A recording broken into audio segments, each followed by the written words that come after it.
this will be made available, this recording, to other farmers or staff in your organizations. Before I pass it over to my friends at the National Sustainable Ag Coalition, one thing that we just want to reiterate for those of you working with farmers, some of you have heard this many times before, but much of what is happening with coronavirus is a natural disaster in its own way, and it is incredibly stressful. There are a lot of unknowns and things that are outside of any individual's control, all of which contribute to stress. For those of us who work with farmers, we're also experiencing that, and just want to underscore that we're many months into this. There may be sense of disillusionment or despair among farm populations you're working with, and that is not unexpected, but it's important to us that we keep maintaining this community of folks who are working with farmers to learn from each other and to have resources to support the work we're doing, and also to support ourselves who may be experiencing the same kind of stress that those we work with are experiencing. I'm going to pass it over to NSAC now to start to dive into where things stand overall, and I'm going to do a screen share so that people can follow along with the agenda we're working from. So take it away, Sarah and Eric.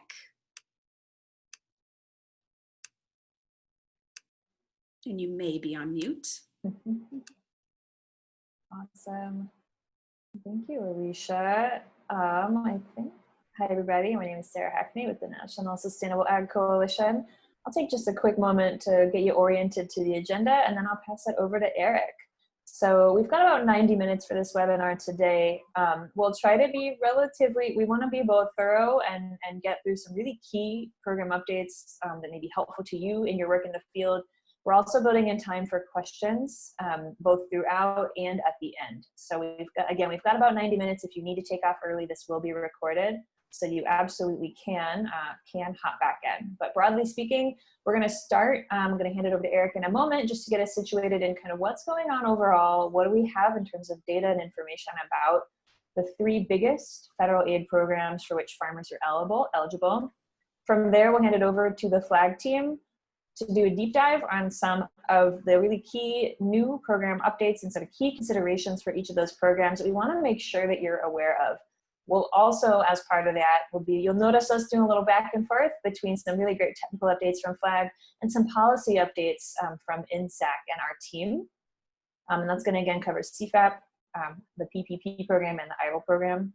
We will spell out those. You will see those acronyms spelled out in this agenda. From there, we want to hear from you. We're going to have, again, as Alicia said, some polls and updates from the field, and close with C4. So I will stop talking and I will pass it over to Eric for that first key piece, which is just a little top line on where do things stand and what's some of the data that we do have on the 3 programs. Thank you, Sarah. This is Eric Diebel. I'm the Policy Director at the National Sustainable Agriculture Coalition, and I'm just going to walk through a couple of these points very briefly. There are, as Sarah mentioned, sort of 3 big bodies of work out there, or 3 big chunks of program that we're going to discuss today: the CFAP program, the PPP, and the EIDL. First thing that you should know is that there were quite a few changes made to CFAP within the last 24 hours, which we are also just coming to terms with right now. The program has been extended through the end of August, and there have been a number of changes made to which commodities are eligible for the program. And just last week, they also made some fairly significant changes to the number of contracts that are available for the food box program as well. The Paycheck Protection Program is also open right now and open through the end of August. There are approximately $130 billion remaining to be spent in that program. There was a special reservation of funds, or a special reservation of access to funds, made available to farmers, and that remains open as well. And EIDL will be open until the end of the year. And our understanding is that there is plenty of money left in that program as well. So far, we have some information about how the Cfap money is going out the door. They have spent about $5.4 billion in direct payment to farmers. And of that money, about half of it has gone to livestock farmers. About 26 has gone to row crop farmers. And about 20% has gone to dairy producers. And a scant 2.5% of resources have gone to specialty crop farmers. To go back to the PPP, it looks as if SBA has provided about $4.9 million in loans, totaling $521 billion across all states. Of that, ag represents a fairly small proportion, about 1.6% or $7.9 billion, and about 140,000 loans. There's, as I mentioned, about 132 billion remaining in the PPP program. The most recent data that we have for EIDL, they've made about $135 billion in loan, $16 billion in grants, and there's roughly $200 billion remaining both in the loan and grant combination, but we do not have a breakdown by industry, so it's a bit difficult to tell exactly how much of that money has gone to farming and agricultural concerns. On average, SBA has been making about 300,000 loans at about $14 billion per week.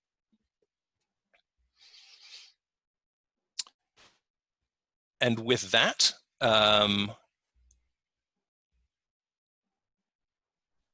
Sarah, would you like to add anything before we hop into program updates? That's great, Eric. The only thing I'll just briefly add is they just, as in the last week, for the folks interested in the Cpap program, USDA has opened up a new data dashboard. Definitely worth taking a look at that if you're curious to see where funding is going at the state level. But I do want to emphasize there are some missing pieces in the data collection and data transparency side of things that are making it tough.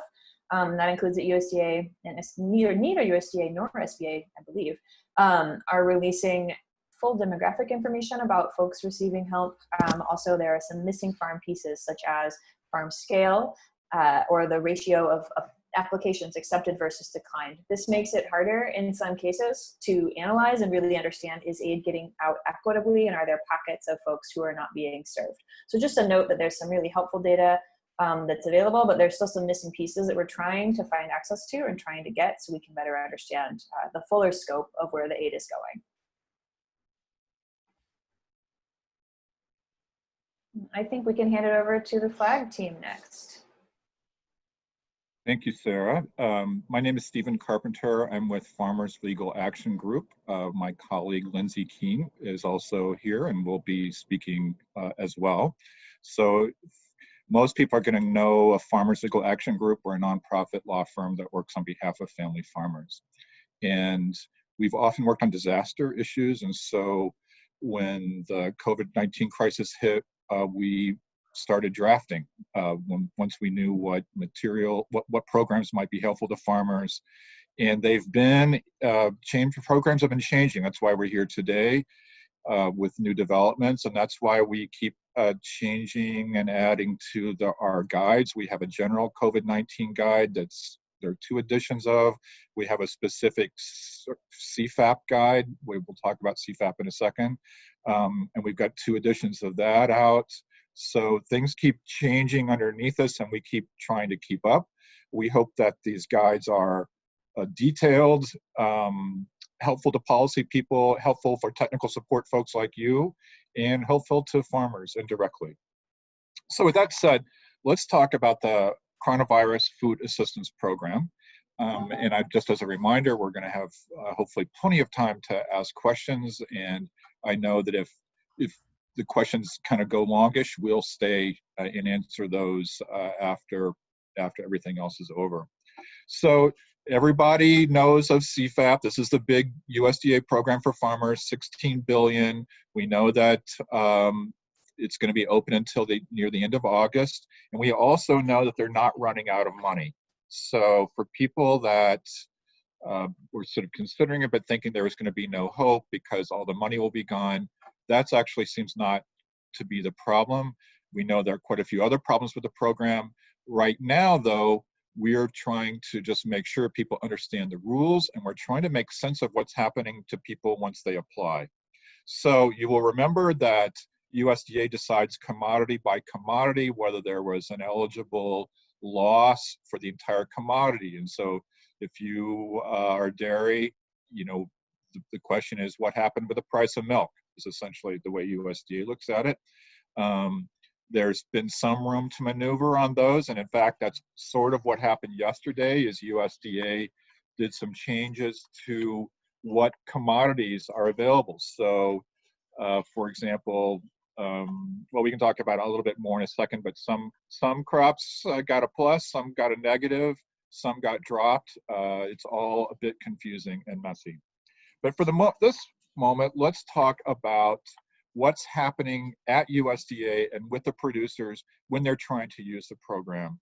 So first of all, keep in mind that the receipt for service policy is still in effect for those offices that remained not open to in-person visits. They're supposed to do that electronically. The receipt for service is an important protection for farmers because it helps to make sure that people have a formal acknowledgement about their interaction with USDA. It's been a problem in the past. People get brushed off. There's no record. And so it seems trivial, but it's an important piece of accountability at that department. So let's walk through what happens when people turned in an application. If you've looked at these applications, you know that essentially they're very short. You know, you self-certify as the producer. What happens then, however, is that USDA looks at it to decide whether it is reasonable and accurate. And some people will be asked for additional information. If USDA asks you for information, this would be from the local office, you have to give it to them. If it's, you know, within reason, I guess. They're gonna want to know things about, you know, whether there was really a market risk, whether you really had this crop planned, you know, other details. They have the right to ask you. Then you should remember that everybody is supposed to have documentation available to back up what they put on their application. You don't have to provide it up front, but you could be asked for it. So then USDA has essentially three choices. They can approve it as it stands, and those are the people that a lot of people have gotten checks. You know, billions have been paid out. Second of all, less obvious, but you can have your payment adjusted. When the USDA says adjusted, we can generally assume that means downward. And our sense is that's happening a lot. People who turn in a form and they think they're going to get 22,000 and end up with a check with 9. What has just happened there is that USDA has adjusted the calculations on their application, and also USDA can just deny you. To my knowledge, and I'm going to be interested to hear what people's experiences are out in the field, I'm not hearing about people getting denial letters. And anybody who does not get a complete approval of everything they asked for should receive an official denial letter eventually from USDA. And crucially, that denial letter will give them the right to appeal. So everybody out there who had an adjustment, that's not the end of the story, or even a denial. It's not the end of the story. There will be a process, unless, you know, there will be a process to dispute that. And there's an official appeal system. We write about it a little bit in our guide on Cpap. The two last couple of things I just wanted to say is we had worried somewhat about the question of farm numbers. It's looking like people don't have to have one. If you do, you know, we write about it in our guide, kind of what that means. But it seems, therefore, it's not necessary. We also worried about heirs property farmers because the program is not really linked to land ownership or your tenure status. My thinking is that's not a problem. If people are experiencing other difficulties, we'd be happy to talk about that. Also in our guide, we write about discrimination. It's not just wrong, it's illegal, and we try to describe a little bit about how that program works. So, and the last thing I'll say is this development yesterday, they added some things that hadn't been available, apples, blueberries, they dropped some, rhubarb, you're out of luck now. I read what they released to say that if it got dropped, for example, rhubarb, they say no longer qualifies. So when I read that, what I see is they will not come and try to retrieve the payments that have already gone out, but it's no longer eligible, and therefore you maybe everybody with an application in the system for rhubarb is not going to get paid. And that's just the way it's going to go after people did all that work. But at least, again, I'll say again, as I read it, it doesn't look like they will try to claw back on that money. So with that, I will turn it over to, I believe, Eric is going to talk about the food box program. Thank you, Stephen. I'm actually, before I get to the food box program, I'm going to tackle the NOFA comments that these three organizations submitted collectively about some of the concerns that we had with the way in which the direct payment program has been working. And then I'll jump down to discuss a little bit more about how the food box program is currently working and some changes that we think could be helpful there. So to start with, we submitted comments as part of the NOFA process, and Stephen had just mentioned that there are a number of commodities that have been added or modified or deleted, and that was certainly an outcome of that NOFA process. But we've also seen a couple of other changes that we believe were part of that process. One thing that we had asked for was that the program be extended because it is very difficult for farmers, specifically farmers that don't have a strong relationship with their FSA offices, to get the time to have an appointment that they need in order to file, to understand the forms that they need to submit in order to make a claim, and also for the specialty crop farmers, and particularly the diversified folks, it's a real challenge to get all of the receipts together necessary to put in a claim. And so we had asked for an extension of time, and we're very gratified that USDA chose to do that. One of the other things that we had raised as a real concern was equitable access to the program. In the initial publication of documents and the website and of the forms and materials that were necessary to understand and apply for the program, there were very few concessions to folks that don't speak English or have some other kind of barrier to communication. And while USDA hasn't done 100% of the things that we asked, they have made some pretty important changes, including making sure that all of the material necessary to apply is available in Spanish, and making some important changes to their website, apparently overnight, about how to access the toll-free national hotline number, as well as your local FSA office if you communicate in a language other than English or have some other kind of barrier to communication. So that was also very gratifying. The one thing that we asked for in the NOFA comments, and sort of the central ask that we did not see, was a different kind of payment program for farmers that sell into local and regional markets. And so I'm going to talk a little bit about this, and I'm going to talk a little bit about what we're going to be asking Congress to do to fix what we see as a real shortcoming in the Cpap program. When Congress told USDA to build a program to directly pay farmers, they called out local and regional producers in the text. There was support for folks that had lost markets. There was support for folks that sold into local and regional food systems, and they were included in that group of 4 other categories: livestock, dairy, non-specialty crops, or specialty crops, and local and regional producers as equivalent. They disappeared in the final rule, and there is no specific provisions for local and regional producers, and we think that is wrong, and we want it fixed. And to that end, we are currently looking for a few changes to the Cpap direct payment program that would include a revenue-based payment program for local and regional producers. As Stephen had mentioned, the way the program currently works, it's based, your eligibility for payment depends on what commodity you produce and whether or not that commodity had a price loss during a very specific period of time in the first quarter. Well, that doesn't work really well for highly diversified folks, and it certainly doesn't work very well for folks that are direct marketing, and the data for their prices at their local market doesn't exist in a way that USDA can see or recognize or calculate.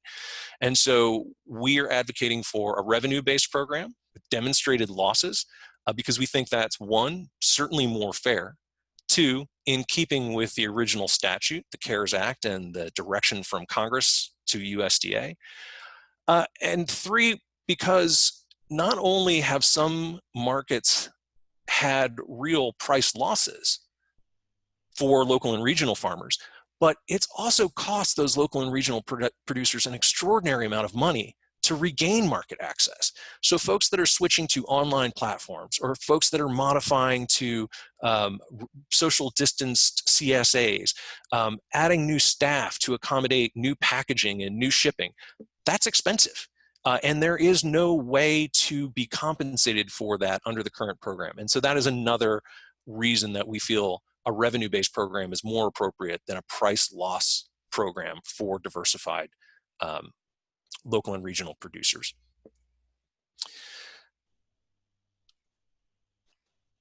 We are working on some bills with members of the House right now that we think will address this and also make some additional resources available for farmers to adjust to new market conditions and new ways of reaching markets.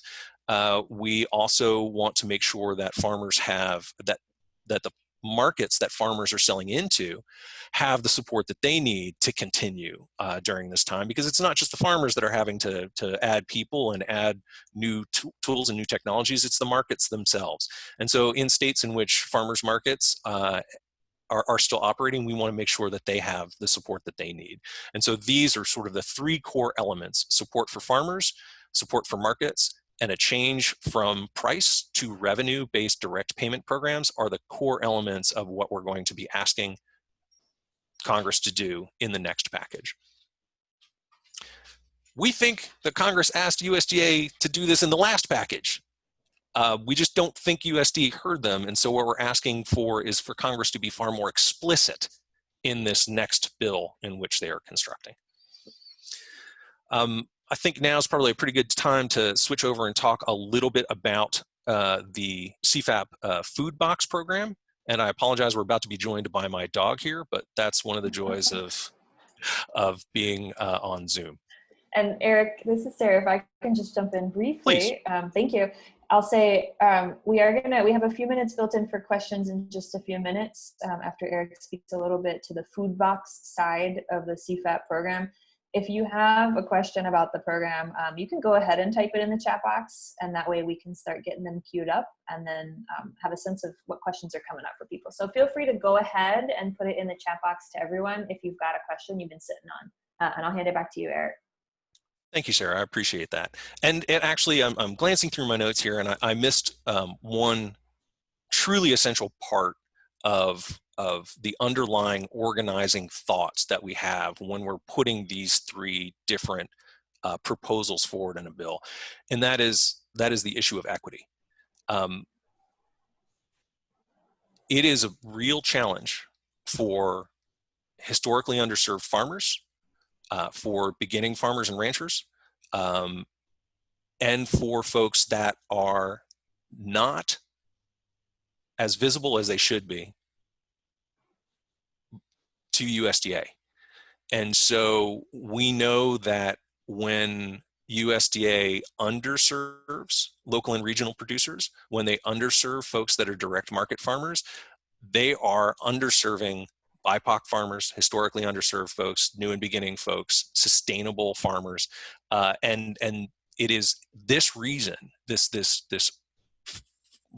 utter lack of equity in the program design that is driving all three of the elements that we're putting forward. And I neglected to mention that at the top, and I should have put that first, but it is important that we mention that is central to the reason that we are making these three asks.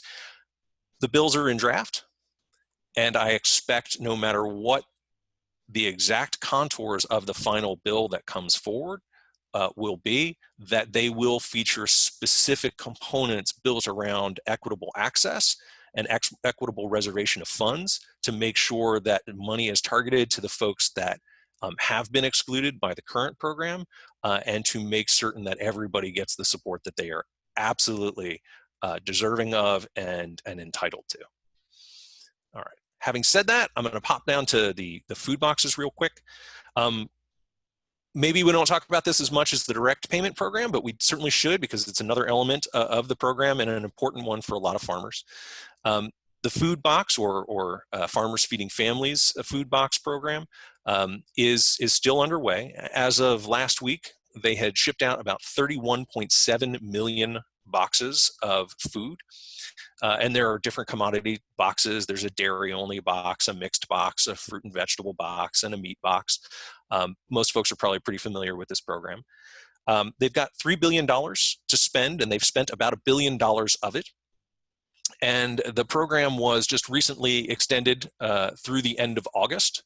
And they made that change last week. And they also added a few new contracts, deleted a few old contracts, and extended many of them. We expect another RFP to be coming soon, probably towards, I'd say next week or the week after, where we expect USDA to open up another round of Cpap food box contracts. Probably about $750 to $800 million worth of contracts will probably go out in that time frame, and we expect those contracts probably to run between September 1st and October 31st. We don't have word from USDA whether or not they will go through a fourth round and extend that through the end of the year. A lot probably depends on the state of the economy, both agricultural and otherwise, and the amount of funds that remain in the program.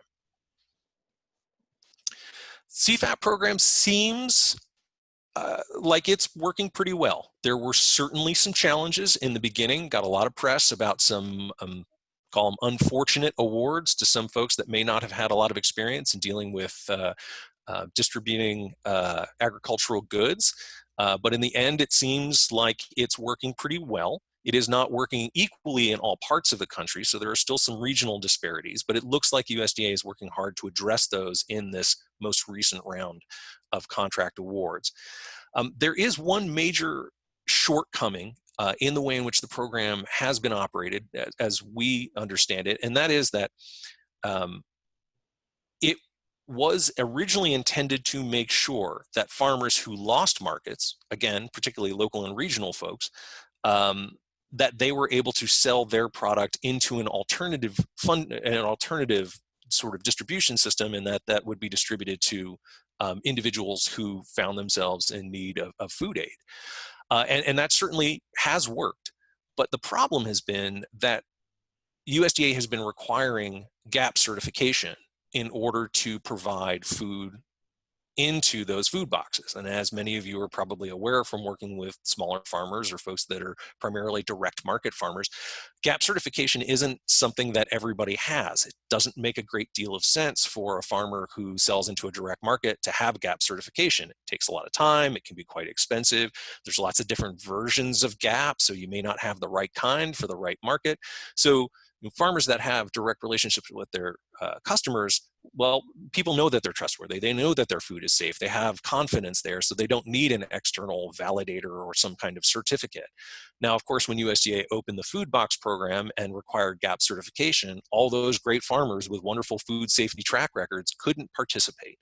And this has been a real challenge in some parts of the country. And right now we know that the senators from Hawaii, Chrono and Schatz, are very concerned about this and are working on a letter to USDA and potentially a bit more to create an alternative to GAP certification, or a series of alternative criteria that would be acceptable to participate in the food box program that are not GAP certified, that work a lot better for existing local and regional producers.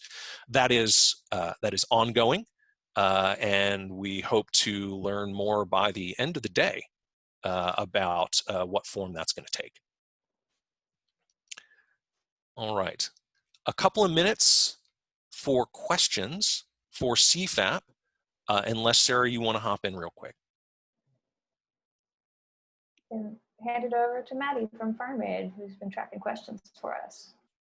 Great. The first question is from Teresa, who was wondering if there is a Senate comparable to the Cpap proposals that are currently in the House that they can recommend to their senator. Not yet. There are many marker bills, some of which are in the House, some of which are in the Senate, and some of which are in both houses. And we can certainly drop a link into or send around on follow-up an email that has all of those different marker bills that are being endorsed by NSAC or that NSAC feels are really important for folks to be aware of. But the bill that I am talking about right now that's under development in the House does not yet have a Senate companion. Our hope is to have this put together in very short order and to make certain that it does all the things that we know that it needs to, and then find space for it in the Senate. I don't want to jump ahead in the order and steal some of Sarah's thunder, but it is important to note that there is a very narrow path towards real reform in the C4 bill in the Senate. The reasons for it are complicated, but there is one bill offered by Senator Stabenow and supported by all the members of the minority Ag Committee that has a number of important improvements, but it does not do what this bill would do, and that's change the structure of the direct payment program for local and regional producers. So we think that there's need and still a great deal of interest over in the Senate, and our intention is to make sure that the bill can find a home in the Senate as well, and that it becomes part of the debate, which we expect to happen in the last week of July, first week of August. There's about a 2-week window for all of the work to happen, and that is a very narrow window. And we expect that last week of July to be particularly busy because, and this extends beyond agriculture, there are a number of provisions that are expiring at the end of July that are very important that were part of the CARES Act, including expanded and extended unemployment insurance, and rent protection for some renters. And so those will be expiring at the end of July. And so the understanding is that Congress feels some urgency to make sure that they get their bill done before August. So stay tuned. Great. The other question was from Laura, who was wondering if there is data available that is compiled in a way that illustrates the equity issues that Eric described about the sectors and populations that USDA underserves by underserving local and regionally marketing farmers. This is a great question, and the answer is no, and it is one of eternal frustration for all of us on this end of the call. One of the things that I didn't mention, because I didn't want to get super deep into the weeds of what we had asked in the NOFA, was for expanded data. And we want a lot of additional data that USDA has been unwilling or unable to share with us, including, as Sarah had mentioned at the top, specific demographics about who is receiving what kinds of payments. And as Stephen had alluded to, who is being rejected or having their applications modified. We don't have any of that data. And when Sarah says there are shortcomings in the availability of data that's on the new Cpap dashboard, that's exactly what she's talking about. We will absolutely work to get that data out.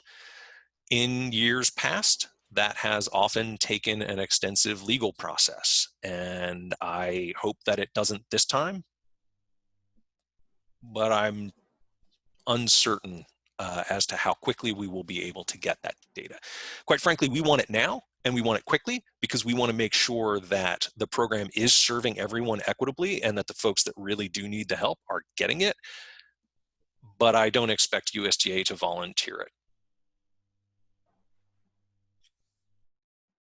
And then we had one other question from Laurie, who was wondering if it's possible that marketing expenses incurred due to the pandemic might be treated as a kind of commodity in the direct payment program. That is wonderful creative thinking. I love that. And we've actually had discussions around whether or not we could make losses a commodity and pay folks under the existing under the existing program, as well as considering things like market baskets. You know, Northeast Farmers Market basket price looks like this, and so it should be eligible as a commodity. To your point about losses as an eligible commodity for compensation, the problem is the way in which USDA has declared commodities to be eligible and also the way in which they're compensating them. And so to be an eligible commodity, you needed to have a 5% price loss on a very specific window of dates. And you also needed to have that documented at the national wholesale level.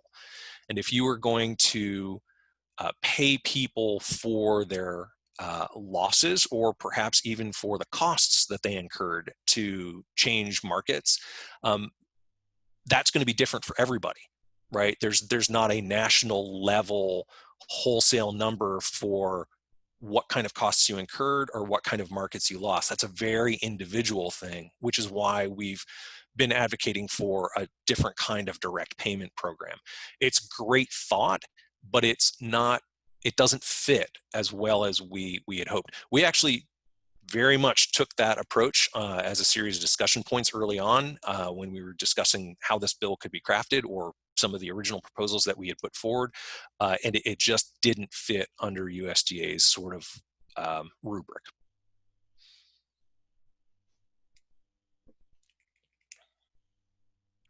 Those are the only questions I had. We want to move on. Awesome. All right. So next up, I believe, is a conversation about PPP with our friends from FLAG.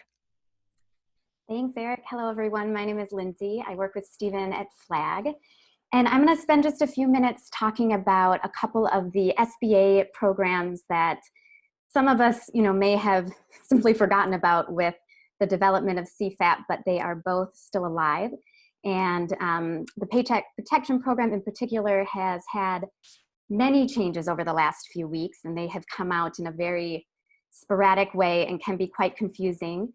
But they do affect both the forgiveness potential of the loans, as well as we think they might encourage some farmers who could be eligible to apply because they're a bit more flexible in that forgiveness. So as a reminder, the PPP program, so that's under the Small Business Administration, and those are loans that are made through a lender or a CDFI, and they're insured by the federal government. And the idea was to help employers retain their payroll. So that was the goal of this program when it first came out. And we've had the CARES Act funding. So again, that was back in March. That funding, if you remember, ran out. The program got extended. Additional money was added towards the end of April. That was under the Enhancement Act. And so now I think it was at about $660 billion in total. And then most recently, the program was set to expire on June 30th, so that was the deadline to apply.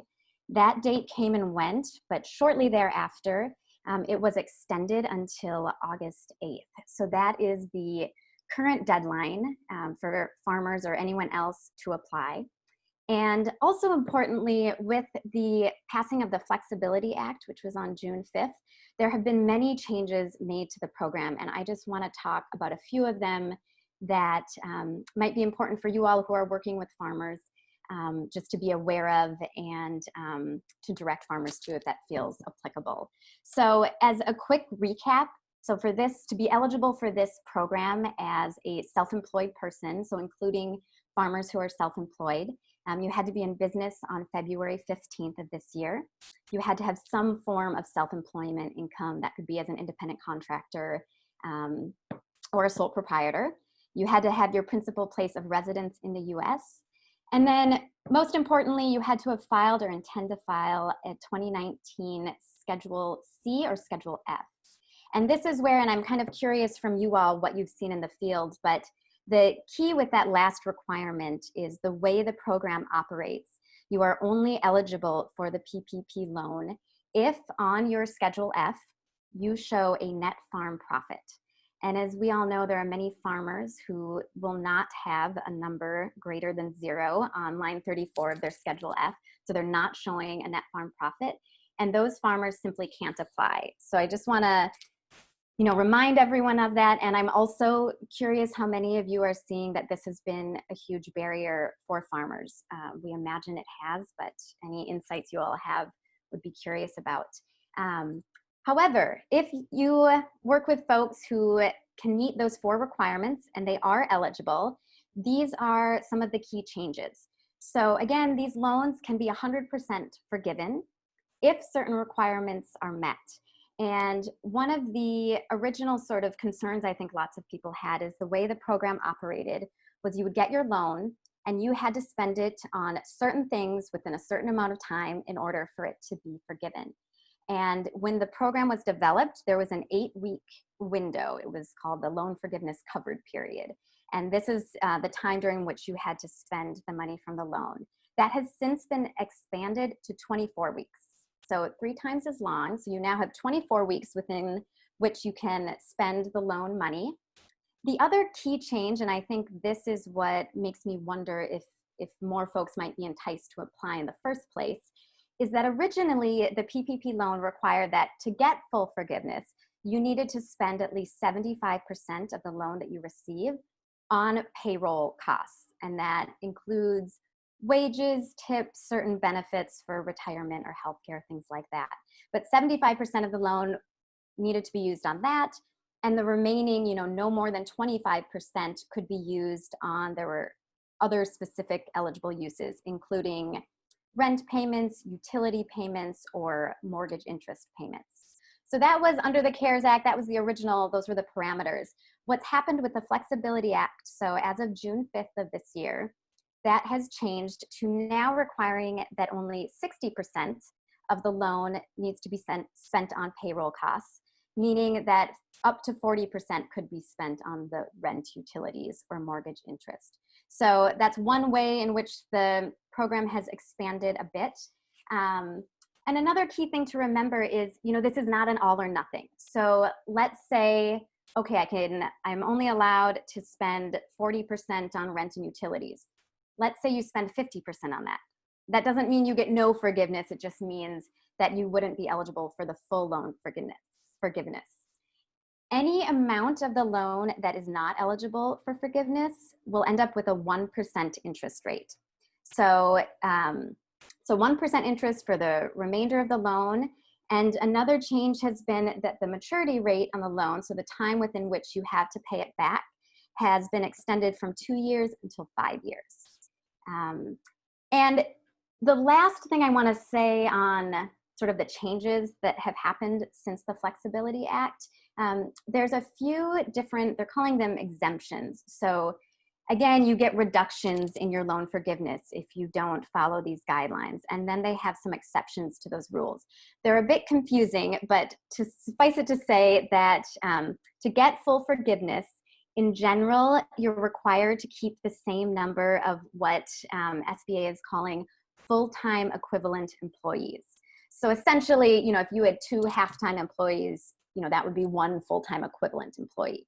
So they want to ensure that you're keeping the same number of people, and also that you're keeping the wages and salaries of your employees within about 75% of what they were in the first quarter of this year.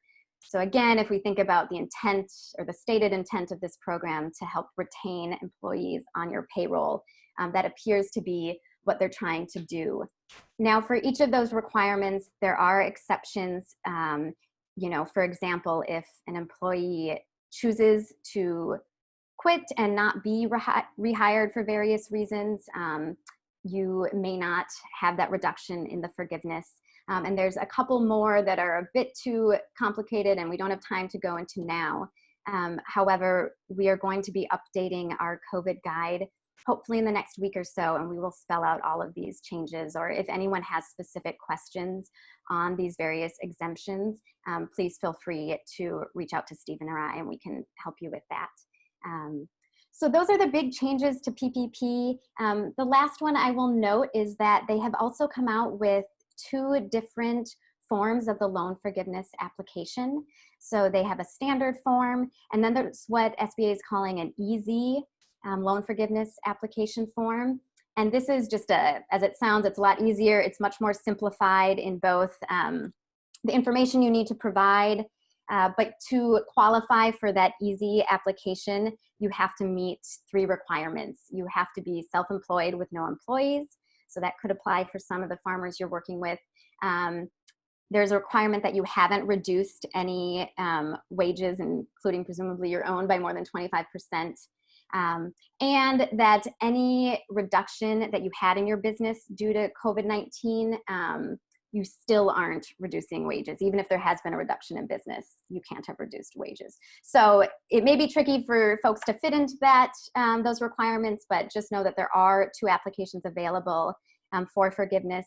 They're both online, they're both in Spanish and in English, and they have some detailed instructions that go along with them. So, so that's the PPP program and the changes sort of at a glance. As Eric mentioned earlier, there is still money in the program. Again, we know for many farmers, they won't be eligible, but for those who are, it is, there's money available. And even if you don't get full forgiveness, it's a pretty low interest rate. So I wonder, maybe Maddie, we might just see if there's questions on PPP. Otherwise, I can go in just real briefly to the Economic Injury Disaster Loan Program. Yep, we had 2 questions. The first was from Christina, who said their PPP lender just notified them that there are expected changes to both forgiveness forms, the regular and easy, that are expected in about a week. And if you know anything about that. I do not. That is great intel. You know, I'm not surprised so what's happened in the last probably just 2 weeks, there have been almost a dozen new rules that have come out for this program. They've been published in the Federal Register, and it has felt very sporadic.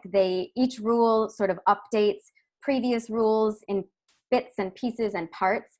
And so I've even noticed, you know, on the PPP website online, some things you get pieces of information that are up to date and pieces that are not. So I don't have any specific intel on what those changes are going to be, but I am not surprised just because of how many new rules have come out. And I imagine it's trying to keep in line with what the current guidelines are for the program. But again, I don't have any special insight. I'm sorry on that. One thing I can just jump in, Lindsay, I can just affirm, Christina, I've heard from a couple other folks also getting ready to prepare to file for forgiveness who've heard similar from their lenders. So it does sound like there's maybe been some communication from SBA to the lenders. Just know you're not the only, I've heard that as well, but don't have any additional detail about what it will look like. Okay, the next question was actually a Cpap question, just to confirm what languages are the Cpap applications available in. We know that the applications are available in Spanish and English, and I don't know, perhaps Stephen, you may be able to add something here, but I have not had a chance to call the toll-free number and actually see what that query tool looks like, or see what that routing tool looks like. So I am uncertain as to the languages. We did make a series of recommendations of languages that are commonly used in farming communities around the country, but we aren't certain and can make sure to let everybody know on follow-up once we get that information. And again, that change to the website access piece on the website access piece happened sometime last night, so still very new. I mean, in theory, the way USDA feels like they deal with this issue is by having translation for people that call and talk. So they're not necessarily up for creating accessible documents for everybody. But they, again, in theory, help people verbally, in other languages. Thanks. The next question was from Laurie, who was wondering if PPP can apply for contracted workers, or is it only for employees? Like independent contractors, yes. Though there are separate, because independent contractors, if I'm understanding that right, independent contractors would apply on their own. So employers who are using independent contractors cannot count them when they're figuring out sort of their number of employees. And that's something else I should probably mention. I know a lot of what I spoke about in sort of the updates is geared toward the farmers that you're working with. But we are very well aware that nonprofits and other organizations can apply for these loans. So a lot of the flexibilities that have come out in the forgiveness would apply, you know, for example, if any of your organizations do have a PPP loan or are considering it, you also have until August 8th to apply, and the guide that we eventually get out with all of these details will have information both for self-employed farmers, but also for other organizations. So just want to make sure we're not ignoring the fact that it's not just available to the farmers, but also to a variety of other small businesses. The last question was from Christina, who was wondering if a farm could reapply based on the new information on the PPP. She had heard no, but wasn't sure. I'm not aware that you can reapply, but what is just frankly confusing is that when the Flexibility Act came out on June 5th, and again, that's the act that added many of these new rules, some of them were retroactive to the CARES Act, so to March and the start of the program, and some of them start on June 5th. So for example, anyone who received a loan before June 5th of this year, so before the date that this act was signed, again, remember when I was talking about there was that 8-week covered period during which you had to spend your PPP loan.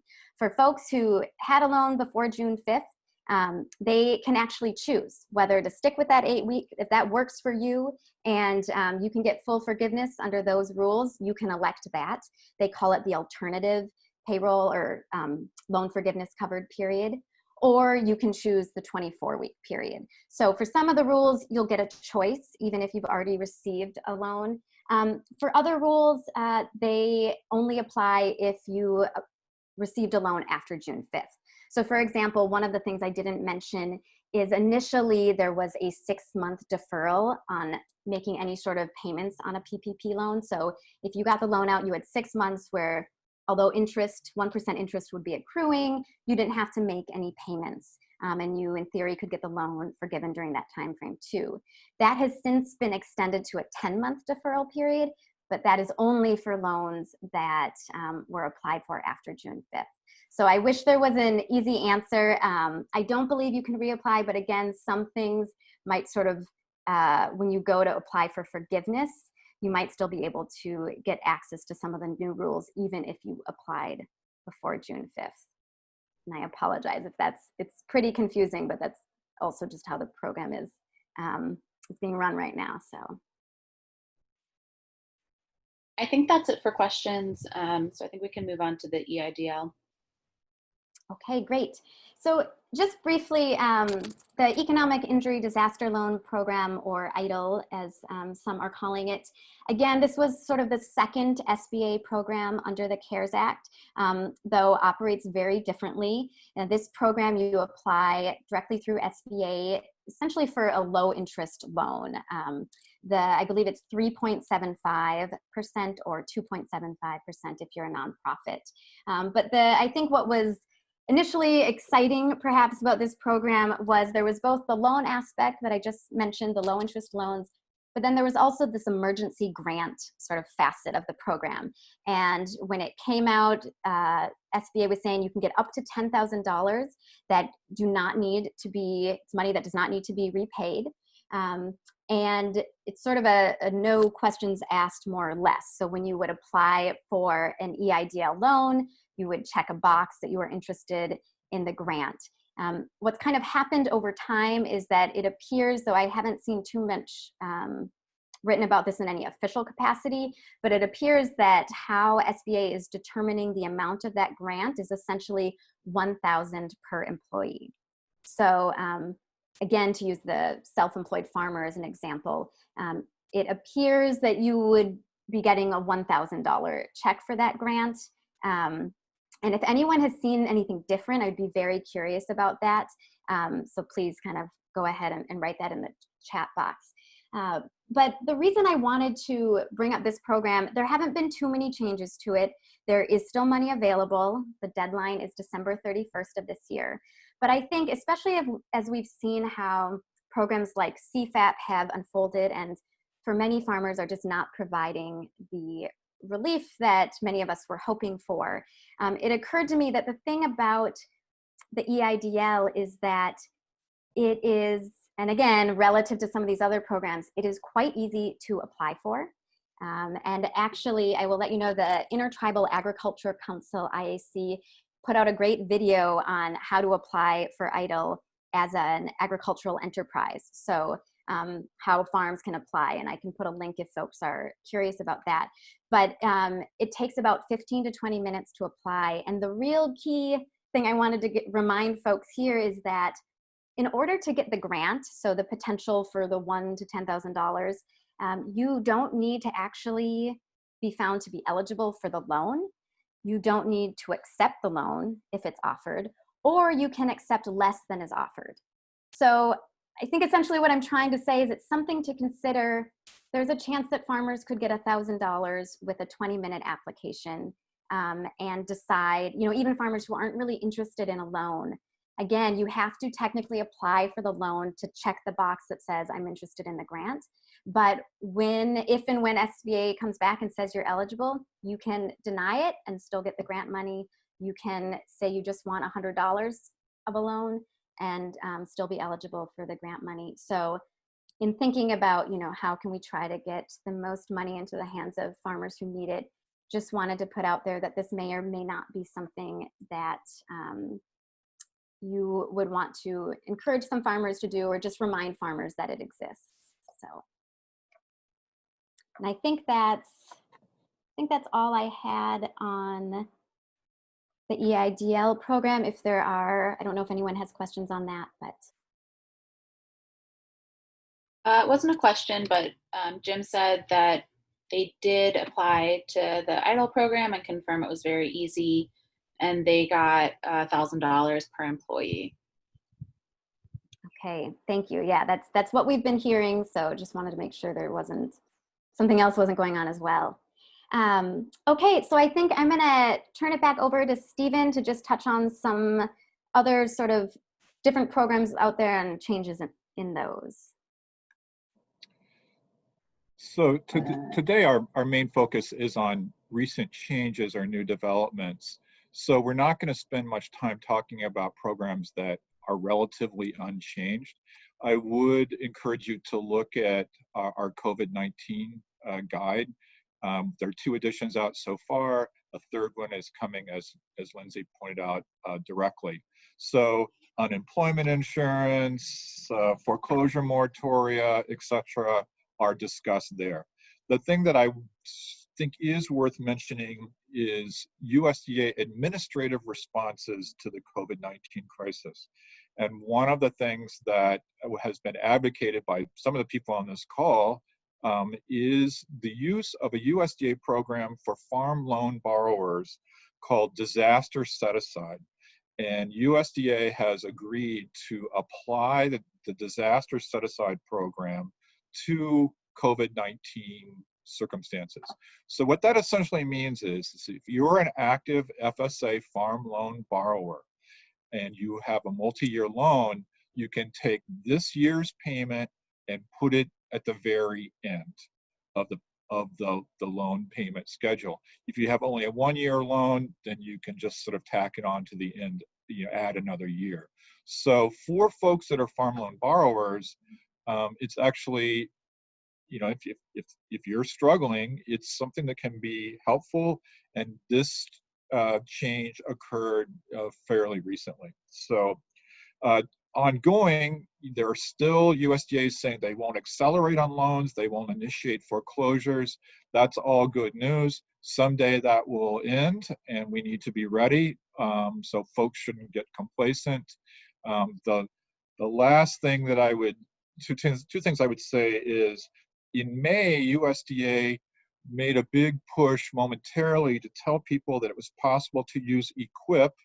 That most of us are familiar with the EQIP program. It's an NRCS environmental cost share program, but you were permitted to use it to dispose of animals that had to be destroyed. And so it's EQIP there's an animal something program that have a set of rules. There are like 6 different ways you can dispose of them. My sense is right now, you don't have animals being destroyed, but as we know, this virus has done weird things, and it could all pop up again.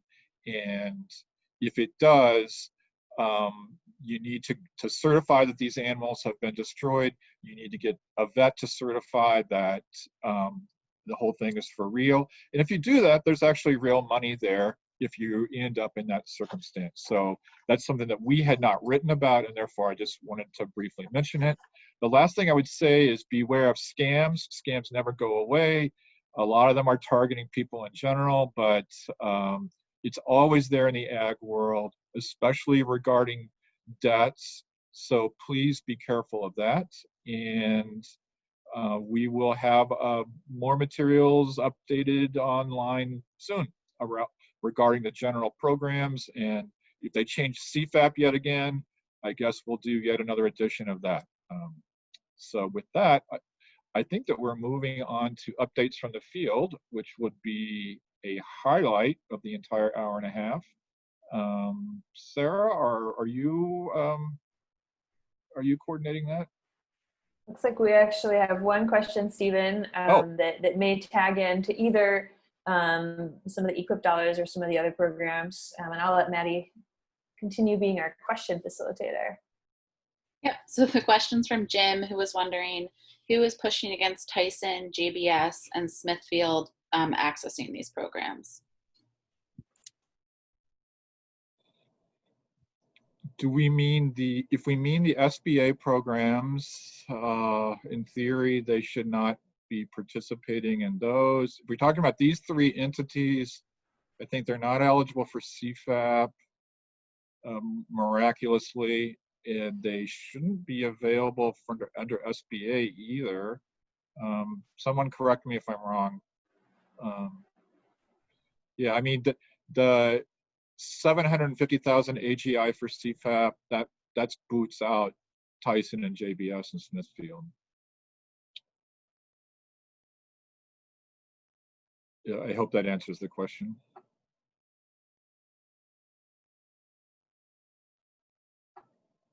And I think the other thing we wanted to do just briefly before we jump into updates from the field is we recognize there's a few folks on this webinar who may be on phone only or audio only, so they won't have had a chance to ask their questions.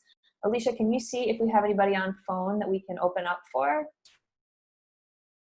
All right, she's going to check. We just want to make sure we're not, no one's missing the opportunity to ask one. I can. Hold on 1 second. Actually, we may have had the folks who are only on the phone hop off at this point because I'm not seeing the numbers. So I think we're okay. I see a couple more things in the chat box, but then I could actually start the polls while we have those answered or spoken to. So Laurie pointed out that CFAP has an income cap for the direct payments. And then Anna pointed out that on the livestock disposal item, their Iowa NRCS office only had 3 applications to the EQIP Livestock Disposal Authority. She's thinking partly because there were state funds that were made available, and in part because the producers interested in it were generally above the AGI limit. So what that tells you is that it was large hog producers. Yep. Very large. Yeah. So I'm going to launch a series of polls about some of the different programs we've spoken to, just so we can get a little read of what you guys are seeing. I know, Sarah, you're also going to cue just discussion around it.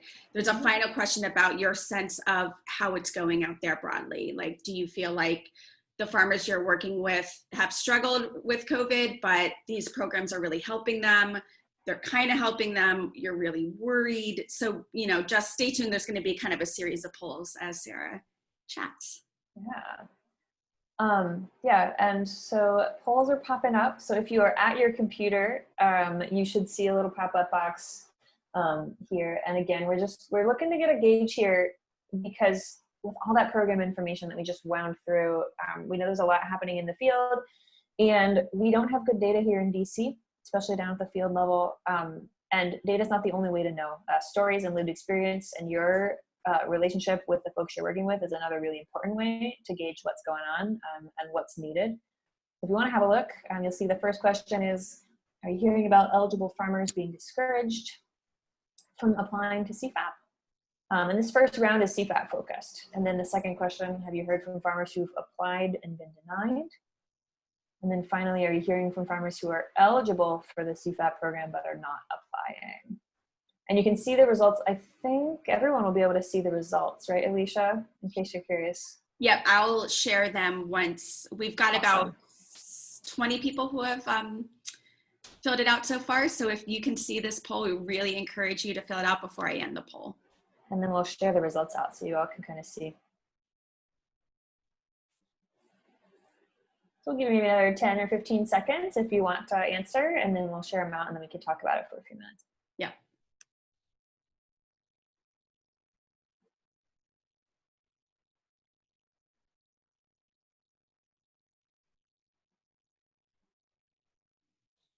We're almost at 50% of you who have voted. We all know the importance of voting in this country. It's very important.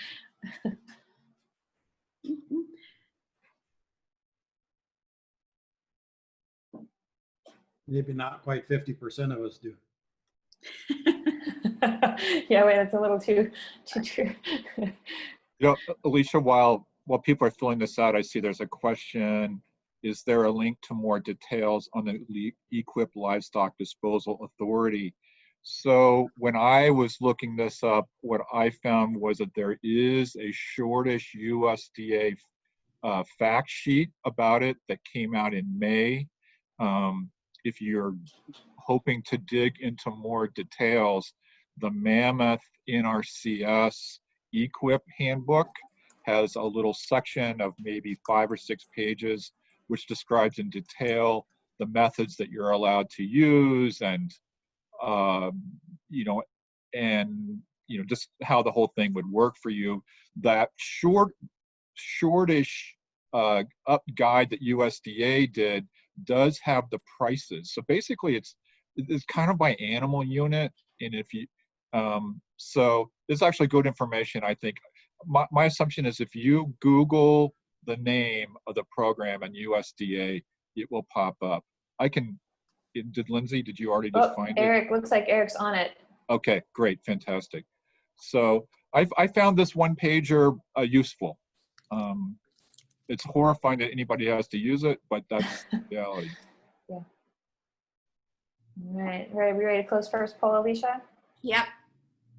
Good job. 56% of you. This is very exciting. Okay. I'm ending the poll now. All right. Oh, this is super interesting.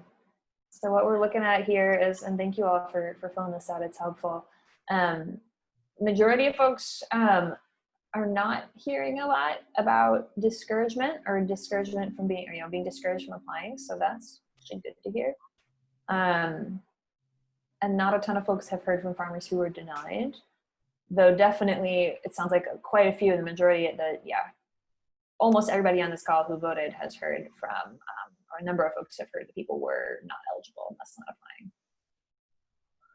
Something I'd be curious about, and we could, if anybody wanted to share either in the chat box or if you wanted to unmute yourself briefly, just if anybody has seen folks turned away and had issues and they wanted to share any context for that, like why that might have been, if there were reasons given, or if you have a sense for it, it'd be helpful. Likewise, if other access issues may have prevented people. We'd love to hear it in the chat box if you have them. And if not, no worries, but again, we want to kind of explore that.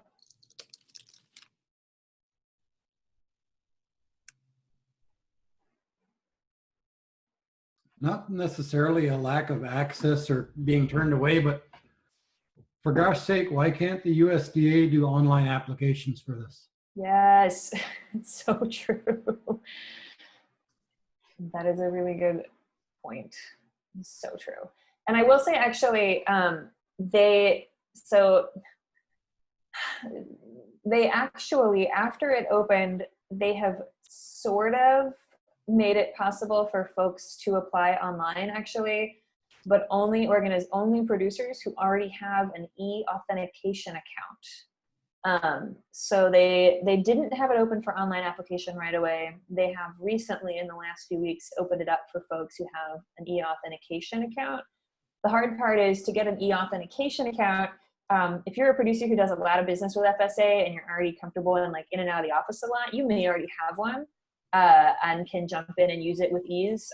For producers who aren't already familiar with FSA, this may be an additional burden that's not worth the time. And I'm pretty sure you need an FSA farm number to have an e-auth account, but I would want to double check that. You do. Okay. Sarah, So. yeah. I mean, they're very proud of their portal, so not to be too snide, but. Alicia, I think we're ready for the next set of questions. All right, so these are around the SBA programs, PPP and EIDL. Mm-hmm.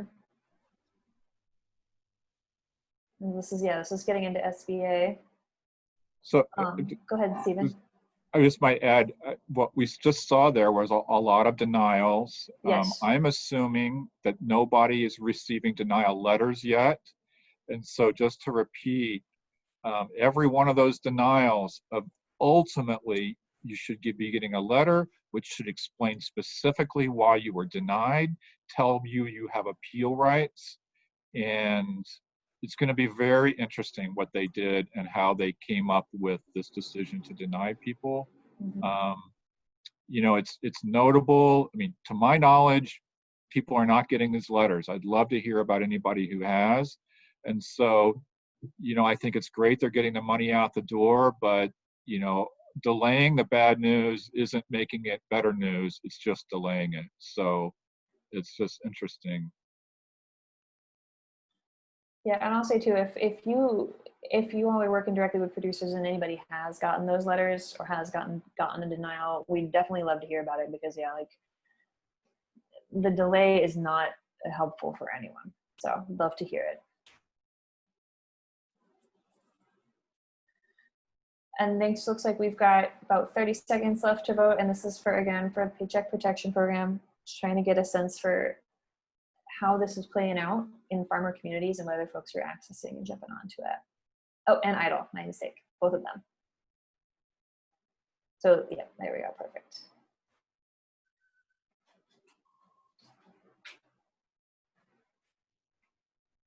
And while we do that, Christina shares that this is really cool. Pennsylvania just announced some new funding that's directly for direct-to-consumer food providers. Looks like it's sort of a fresh food financing initiative. That's awesome. I would love to look into that. That's news to me. Have you heard about this, Eric? No, it's like an HFFI model. Yeah, and if I'm honest, I have it up in a web browser right now. I was just reading through it. It's actually a pretty interesting model. Thank you for sharing that. Yeah, we're going to put it up on our resources page at Farm Aid. So it's great. All right, polls are closing now. We almost got to 50%. But this is really interesting, I think.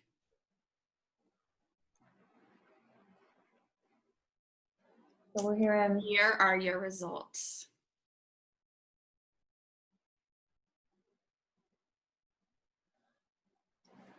So,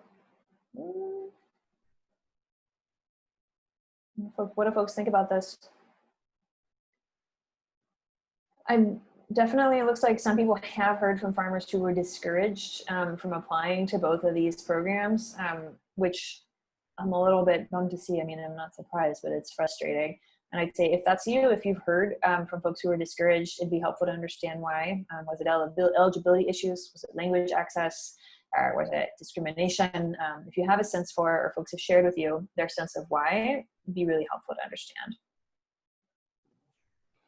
I can hop in and say that what I was hearing from people was partly in the beginning, it was unclear whether farmers were eligible because about what scheduled tax form you had to use. And so that was not so much being actively discouraged as just there was so much uncertainty and people weren't clear about whether they could apply. And then the other thing was that the program was out of money. That's the other thing that people were hearing. There was no use applying for it because it was out of money. Mm-hmm. Gotcha.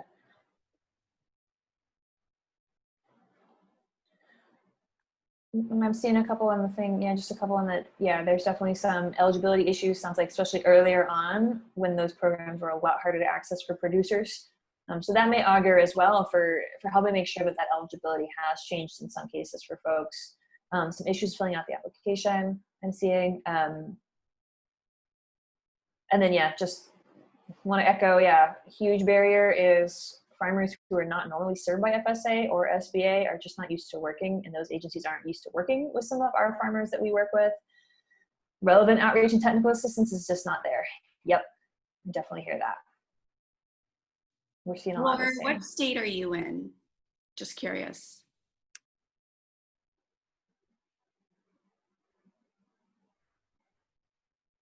Washington State, okay.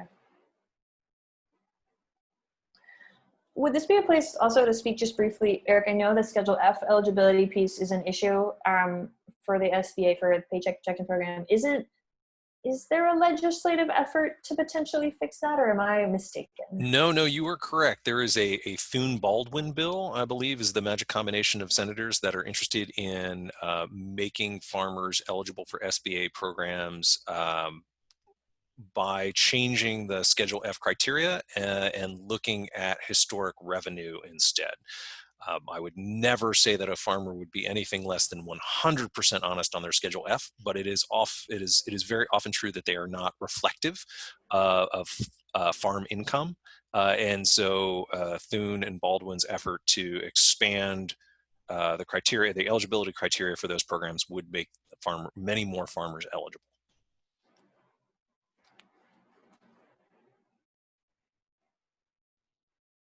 Awesome. If you're reading the group chat, Dushno just added that they were seeing some denials on EIDL, but were able to work with the application. That's interesting and good news. The thing that I would add too about this question of people that are unfamiliar with USDA and haven't participated in the programs,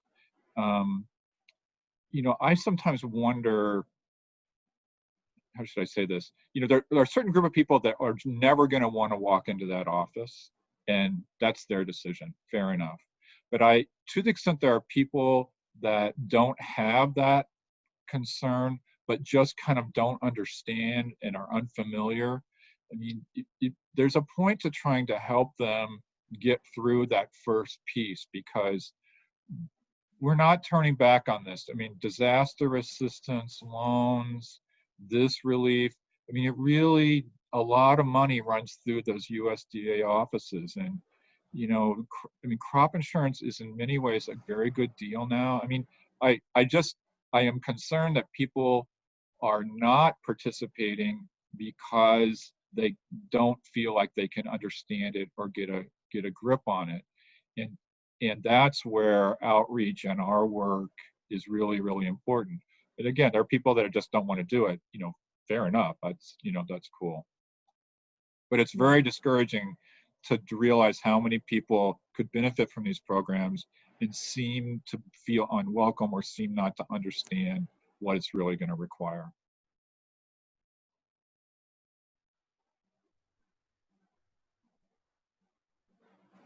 Definitely. Alicia, do you want to open the next set of questions? Awesome. And this is just a sort of final set of questions around aid. Just we're trying to also get a sense for whether within existing USDA loan programs are folks getting the needed adjustments to the servicing and the resources they have on hand, just to make it a little easier for them or not.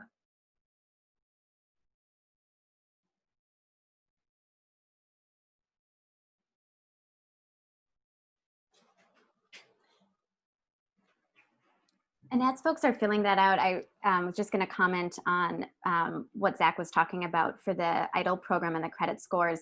I think one of the things that was happening with that program is, they were trying, in theory, to sort of lessen the requirements to be eligible or to make it simpler. So in doing so, what they've said is they can accept or reject based solely on a credit score. And also for loans of up to 25,000, you wouldn't need collateral. So in some ways they were kind of lowering the bar for what you needed to show and be able to provide. But on the other hand, as I think Zach is pointing out, they are allowed under the CARES Act to simply deny it based on credit history. Thanks, Lindsay. We'll give it another 30 seconds. Mm-hmm. And while folks are on that, I see a comment from Laura that she'd like to see more of a mandate for USDA and SBA to explicitly outreach to serve producers for the programs they offer. Yes, that's a key piece of it, right? And that's kind of what when Eric was speaking earlier to some of the changes that we're asking for in C4. One of the frustrations about this round of aid has been that without enough specificity from Congress, the agency hasn't delivered on what they need to be delivering on, which is focusing their aid and their outreach to the producers who need it the most, and producers who they've historically not served well. Without that specificity from Congress, they've showed us they're not that interested in doing that. So the work now, and we can talk about this in a minute, is getting Congress to tell them, no, you really do need to do this. Like, this is really where you need to be directing your time and your resources. And I think we have, should we close this poll, Alicia? It looks like folks will close this one, and then we have one more. All right, where are we at? Not applicable. Kind of mixed answers here in terms of results around USDA existing programs. And I would say, again, if you want to offer any context in the chat box for your responses or what you're seeing, it'd be really helpful. Not seeing a ton of yes, definitely getting lots of help. Yeah, and I think, Stephen or Eric could speak to this too, but I think this is one where, the top-down communications from USDA down to the local offices is something we can push on. There's always the concern about why maybe some farmers aren't getting the servicing they're needed. So it's actually, as with all these cases, but I would say an invitation to follow up with us and let us know if there are details, even to the county level, because we really need to make sure local offices are providing the flexibility that they've been told they can provide to farmers. Mm-hmm. We'll give it another, oh, we're sharing it. What am I talking about?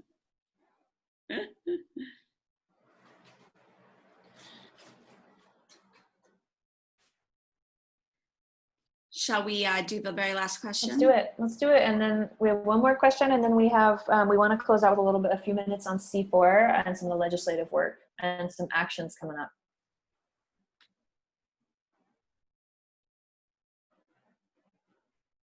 Alicia, do you want to speak to this one?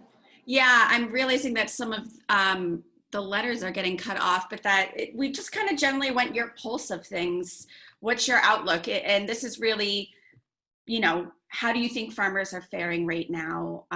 So the first one's really they're struggling. It's been really hard, but these programs are substantially helping them. The second one being it's a bit of a, they're struggling, they're kind of helping them. The third one being really concerned about the outlook for the farmers you're working with, concerned that many are going to go out of business, and essentially that federal programs are not meeting the needs of the farmers you work with. And the last one saying actually there's been weirdly some boon to their business. We know there had been some cases where, depending on their market model, some things have shifted for the better for them in demand for what they're providing. So just maybe another minute to let people weigh in on how you're feeling about the farmers you work with.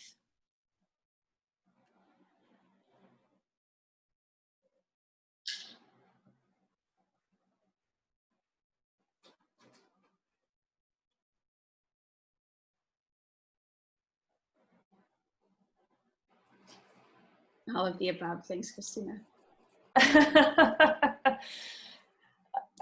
think that's kind of our sentiment. A little bit of each. Although notable, as I'm watching results come in, well, I'll wait because I don't want to influence the votes. Another 15 seconds for those who haven't weighed in. Yeah.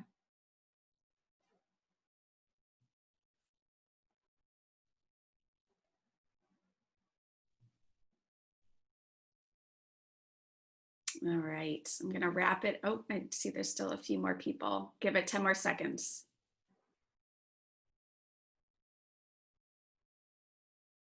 Okay, 60% of you voted, nice. All right. Definitely some all the above. Definitely some all the above going on. Notable to me that very few people say these programs are helping substantially. Notable and disappointing, but not surprising, given the shortcomings that we know and that we're seeing and the frustration that we're having. Mm-hmm. Further underscore for the advocacy. Yeah. Thank you for weighing in. Yeah, thank you all. And I'm seeing some, just some of the context in the chat box is helpful too, right? I think, I'm seeing some notes here about it may not be so much go out of business, but rather get deeper into debt and need to take off farm work and sort of suffer those consequences generationally. A mixed bag of boom in direct marketing, but also increased costs and extra work. Short-term booms may not be sustainable, particularly as this goes on. Yeah, all over the map.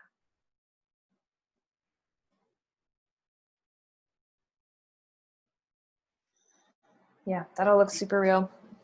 Yeah, and we'll save the chat so that we can capture some of these anecdotes. Yeah. Yeah, and I'm seeing a mix. Some farms who've seen a boom and some who haven't. Yeah, event-based income, oh, definitely. And planning for the future, big time. Yeah. And I'll say too, and this is maybe a good transition point to talk a little bit about some of the, and I'll say we're just about at 2:30. We want to stay on for another 3 or 4 minutes because I want to walk you all through just some of the timing and potential action steps coming down the line in the next few weeks with Congress, because we may have a really key window. So please feel free to keep sharing in the chat box. But as we sort of move into the longer, like this sort of indefinitely lengthening pandemic and the fact that producers are majorly struggling, and even those who have experienced booms are doing so potentially at an unsustainable pace, right? Or they've made pivots that are going to be really hard to sustain into the rest of the growing season into next year. We really want to be looking at what is it going to take over the long term, both to continue to help people in the immediate and look towards longer term recovery, longer term rebuilding, longer term system reform. That's what we want, right? And I feel like that is clear to all of you, that is clearly needed in the field. We need immediate aid for the people who are not being served effectively by the programs that are available. And we need to be moving on much bigger picture, much more ambitious support and aid through policy. Because the reality of it is that's the way to get the most resources to the most folks if used well. So how do we do that? How do we get that moving? And when is the window to do so? As outlined a little earlier, it is clear to us that USDA is not going to do it on their own. This is a legislative action opportunity. This is an opportunity to get Congress to take better and bigger and more meaningful and effective steps to help folks. That is no small lift. So I want to walk you through just really briefly kind of what the political reality is right now, what the timing is, and how we can be effective in the next few weeks. So first and foremost, the political reality on the ground here in Washington is that it is a big, big mess. That is not unique to ag. That is every sector in our economy is hurting right now. There's heavy-duty politics being played around what gets in and what gets out of an aid package, and that balance of immediate aid and longer-term changes. So do know that we're caught up in a much larger situation beyond ag. To that end, there is movement happening in DC toward, as Eric alluded to earlier, some really necessary aid packages, particularly, and what may drive them is that some of the pieces that have already been put in place to help families and communities are expiring. So to that end, as you may have already recalled, the House quite a while ago passed another aid package, the HEROES Act. It's been hanging out, sitting around in the House waiting for the Senate to do something. The Senate has not yet drafted an aid bill. What does that mean for us? That means if we're thinking really big changes, really big opportunities, the best window is going to be in the Senate. They are working over the next few weeks, potentially through early August, to put together a package, and they may try to get it through, reconcile it with the House's bill, and try to get a big aid package passed by Congress and signed into law before they take their traditional August recess, which begins, I believe, the second week of August this year. Eric is nodding. Okay, good. So that is our window. So our timeline and our window of opportunity is essentially now through the first week of August. What we're planning for here at NSAC and hoping to work with lots of partners and allies on is a window of action the week of July 20th and potentially the week of July 27th to organize together for major series of actions, calling out and lifting up what are the needs, what are the solutions, and like demanding that Congress take much more serious action in support of producers. That outlines a lot of those asks and needs we've been talking about throughout this call. The need for better targeted aid, for aid that's more responsive to the actual needs that producers have, for aid that's better targeted to folks who've been underserved, including prioritization for farmers of color, beginning farmers, indigenous farmers. And then also there's a whole other swath of work that we may want to ally on around issues in the food worker world with sick leave and PPE. There's a ton that we want to see in any aid package, and the window to move it is going to be in the next few weeks. So how do we do that? How do we get ready to go? The biggest and most important thing I can tell you is twofold. One, if you haven't called your legislator in a while, if you're a little rusty on who's my lawmaker, who is their contact person, how do I call them, now's the time to get prepared for that and start preparing for you and your team and the folks you work with to maybe be prepared to make some calls, to send some emails, to make some posts on social media, and to make some big asks to say, this is what we need. This is why it's not working for us. Congress, we need you to act now. And again, there's going to be a lot of asks. It's not going to be, here's one simple thing that will fix it all. It might be, we need you to do these 2 things, these 5 things to really serve us. But now is a time to be prepared for that and be thinking about who can I call, who can I connect to directly, and who can I mobilize with me to also call, also send an email, also post on social media, whatever means of action you have. The other thing I'll note is if for some reason we don't get our package passed in time before the recess, you know what August means? August means lawmakers are coming back home. They're starting to get into campaign mode. They are going to be doing virtual town halls. Pretty much, well, mostly virtual. We hope they're virtual for everyone's safety. That is an opportunity to be heard as well, to join a telephone or a Zoom town hall, to speak up, to share what's going on and what the needs are in your community. What we can do to help you and help kind of distill what's going on and give you some good advice is sometime in the next week or so, we are working to pull together, you heard probably 5 or 6 different bills mentioned over the course of this webinar, this ask, the other ask, this lawmaker. We're going to try to pull those together in one place for you. We're going to try to distill that down. And we're going to also offer some resources on how to find your lawmaker, how to find a town hall, and how to get involved. Many of you may already know this, and if you know this and you're ready to rock and roll, don't wait for me, jump in right away. But if you want some help, if you need a little bit of guidance on where to get started or how to parse the confusing mishmash of what's happening right now, we are going to provide as best as we possibly can. It's confusing for us too, some guidance and some information to get you going. So with that, we are a little over time, so I maybe want to close with just a reminder, kind of a resource roundup of what you can expect from us, how we'll follow up after the call. One, going to get you, as promised, some guidance on who do I call, how do I connect with their town hall, and what are some of the key asks and opportunities that I can push through Congress right now. That might look like a bill, that might look like just a broad message. We're going to work on that. We also want to recirculate to you the resources around these programs, the Cpap, the PPP, and the EIDL, that the team at FLAG has put a ton of awesome work into. So if you're working with producers, you can have the best technical resources available on what does the program do, who does it serve, where do I go to get advice and assistance, and really critically, if I'm facing issues, what does the process look like for appeal, for discrimination, for really key pieces of the process that we want folks to be empowered to take on. Is there anything else, Alicia or Eric or Stephen or Lindsay or Maddie, that we should follow up with or close out with in terms of resources?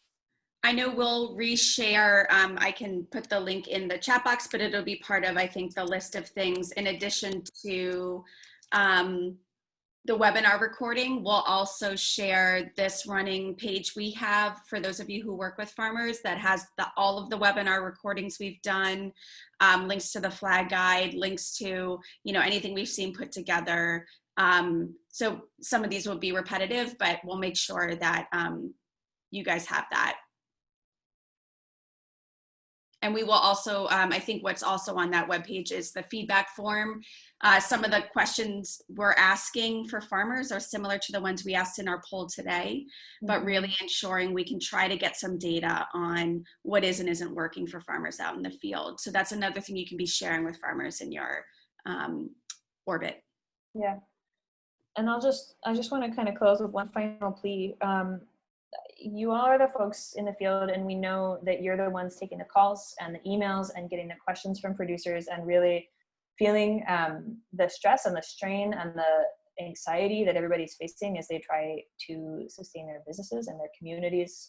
So one, I want to thank you for that work and know that it is often really hard and there are no easy answers right now. We're in the same place with the no easy answers part. And I do just want to underscore, we really need at this moment to make sure that Congress, as best as we possibly can, that our lawmakers understand the pain that's happening in farming communities, and that they really understand the scope of the need and the difficulties, and that it is not, like, we are not going to get out of this with farms in business if we don't get significant uptick in investment and support. And the window to do that is always, but it is especially urgent this next few weeks. And so thank you for all you're doing and all that daily work and assistance and help. I know it's hard, and we really would love to continue to work with you and make sure that those voices that you're hearing and those voices that you're working with every day are also heard here in DC, so we can get some better solutions going.